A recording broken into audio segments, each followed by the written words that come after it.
Hello दोस्तों, स्वागत है आप सभी का टू द पॉइंट के इंडियन इकोनॉमी के सेशंस में। पिछले चंद चैप्टर्स में हम प्लानिंग कमीशन और प्लानिंग से रिलेटेड वीडियोस के बारे में देख रहे थे या फिर टॉपिक्स के बारे में देख रहे थे। तो आज के इस चैप्टर में हम नीति आयोग के बारे में बात करने की कोशिश करेंगे, जानने की कोशिश करेंगे कि किस तरीके से प्लानिंग कमीशन को जो है नीति आयोग ने सक्सीड किया हुआ था। दरअसल नीति आयोग है क्या, इसका काम क्या है और ये किस तरीके से परफॉर्मेंस को जो है पूरे इंडियन गवर्नमेंट की बढ़ा रहा है, यानी कि प्लानिंग के जो प्रोसेस को है वो एक नए पैराडिम्स देने की कोशिश कर रहा है। इन सभी के बारे में आज का हमारा चैप्टर। तो आइए नीति आयोग का चैप्टर शुरू करते हैं।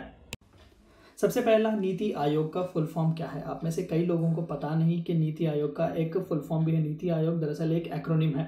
इसका मतलब national institution for transforming India है।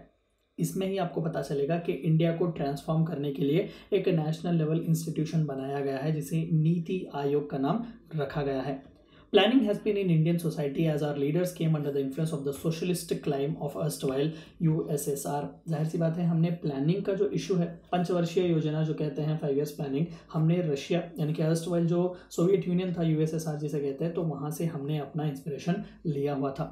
Planning Commission served as the planning vehicle for close to 6 decades with the focus on control and command approach। 1950 से लेकर 2015 तक जब नीति आयोग ने इसे रिप्लेस किया तो प्लानिंग कमीशन ने सिंगल हैंडेडली प्लानिंग से रिलेटेड डेवलपमेंट और इकोनॉमिक एक्टिविटीज़ जितने भी होते हैं नेशनल वाइड के, वो सिंगल हैंडेडली उन्होंने डोमिनेट किया।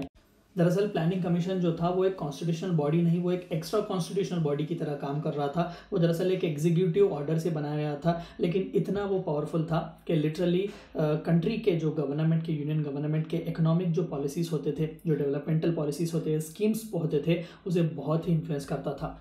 Planning Commission was replaced by a new institution, that is Niti Aayog, on January 1st, 2015 with an emphasis of a bottom-up approach। तो जब इंडिया की सरकार आई तो नरेंद्र मोदी जी की सरकार ने इस प्लानिंग कमीशन को जो है खारिज किया हुआ था और उन्होंने नीति आयोग का एस्टेब्लिशमेंट किया। तो उन्होंने ये एम्फेसिस किया कि बॉटम अप्रोच, यानी कि हम नीचे स्तर से लेकर ऊपर के स्तर तक जाएंगे। देखिए, जो प्लानिंग कमीशन था वो ज़्यादातर ट्रिकल डाउन थ्योरी में फॉलो करता था। देखिए, ट्रिकल डाउन थ्योरी वो है कि आप ऊपरी तल पर जो कोई भी लोग हैं या फिर जो कोई भी कम्युनिटीज़ वगैरह हैं, आप उन्हें जो है ज़्यादातर डेवलप करेंगे तो ऑटोमेटिकली उसके बेनिफिट्स जो है वो नीचे के कम्युनिटीज़ तक भी जाएंगे। फॉर एग्जाम्पल, अगर मान लेते हैं कि कोई एक कॉर्पोरेट हाउस है, तो प्लानिंग कमीशन या फिर ट्रिकल डाउन थ्योरी इस आइडियोलॉजी में बिलीव करता था कि आप उस कंपनी को जो है टैक्स के सब्सिडीज़ दें या फिर टैक्स हॉलीडेज वगैरह दें ताकि ये ज़्यादा से ज़्यादा काम कर सकें, और अगर कंपनी प्रॉफिट्स वगैरह बनाएगी तो ज़्यादा से ज़्यादा एम्प्लॉयज़ को ले सकेगी। ज़्यादा से ज़्यादा एम्प्लॉयज़ आएंगे तो इकोनॉमी में बढ़ोतरी होगी, पॉवर्टी रिड्यूस किया जा सकता है, एम्प्लॉयमेंट बढ़ाया जा सकता है। तो इस तरीके से एम्फोसिस हुआ करता था प्लानिंग कमीशन का। लेकिन नीति आयोग जो है वो बॉटम टू अप अप्रोच देखेगा, यानी कि सबसे पहले पॉवर्टी पर जो है हम ध्यान देंगे, उसके बाद एम्प्लॉयमेंट, और आखिर में जो है कॉर्पोरेट्स के बारे में हम सोचेंगे। तो ये बॉटम अप अप्रोच हुआ।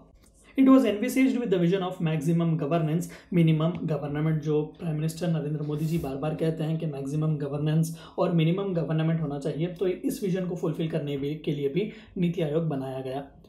Echoing the spirit of cooperative federalism, again cooperative federalism को बढ़ाने के लिए प्लानिंग कमीशन जो था वो सिंगल हैंडेडली ज़्यादातर डोमिनेट करता था अपने ज़्यादातर स्कीम्स पॉलिसीज़ को जो है। वहाँ पर स्टेट का इंटरवेंशन बहुत ही कम होता था। नेशनल डेवलपमेंट काउंसिल तो था, लेकिन इसके ज़्यादातर डिसीजंस जो थे वो प्लानिंग कमीशन ही लेता था। प्लानिंग कमीशन जिस तरीके से आउटलाइन देता था वो ज़्यादातर यहीं पर इशू किए जाते थे, यहाँ पर यहीं पर उन्हें अप्रूव किया जाता था। लेकिन नीति आयोग जो है वो कोऑपरेटिव फेडरलिज्म की बात करता है। स्टेट्स को वहाँ पर ज़्यादातर अपना से अपनी डिमांड रखने की बात करता है, उन्हें वहाँ पर एक मौका देता है। ऑब्जेक्टिव्स, तो आइए जानते हैं कि नीति आयोग के ऑब्जेक्टिव्स क्या हैं। To foster cooperative federalism through structured support initiatives and mechanisms with the states on continuous basis, recognising that strong states make a strong nation. तो कोऑपरेटिव फेडरलिज्म ही जो है वो बेसिक बिल्डिंग ब्लॉक है कंट्री का। अलग अलग स्टेट के अलग अलग नेसेसिटीज़ होते हैं, हमें चाहिए कि अलग अलग स्टेट के रिक्वायरमेंट्स के हिसाब से हम पॉलिसीज़ या फिर स्कीम्स बनाएं ताकि हर एक स्टेट को स्ट्रॉन्ग बनाएं। जब पूरे स्टेट स्ट्रॉन्ग होंगे तभी जो है नेशन स्ट्रॉन्ग होगा। To develop mechanisms to formulate credible plans at village level and aggregate these progressively at higher levels of government, यानी कि बॉटम टू अप अप्रोच, जैसे कि अभी हमने पिछले स्लाइड में बात किया, वो है main important objective. to ensure on areas that are specifically referred to it that are interests of national security are incorporated in economic strategies and policies। जब कभी भी प्लानिंग का इश्यू करता है, देखिए नीति आयोग भी प्लानिंग ही करता है, लेकिन ज़्यादातर बॉटम टू टॉप अप्रोच ये देता है, और बाकी के जितने भी इश्यूज इसे रेफर किए जाते हैं जब इकोनॉमिक स्ट्रैटेजीज और पॉलिसीज ये इंप्लीमेंट करने के लिए सजेशन देता है, वहाँ पर नेशनल सिक्योरिटी और नेशनल इंटरेस्ट को जो है वो ज़्यादातर इंपॉर्टेंस दिया जाता है। To pay special attention to the section of our society that may be at the risk of not benefiting adequately from economic progress, यानी कि सोशल इंक्लूजन की हम बात कर रहे हैं, इकोनॉमिक इंक्लूजन की बात कर रहे हैं, यानी कि सबका साथ सबका विकास।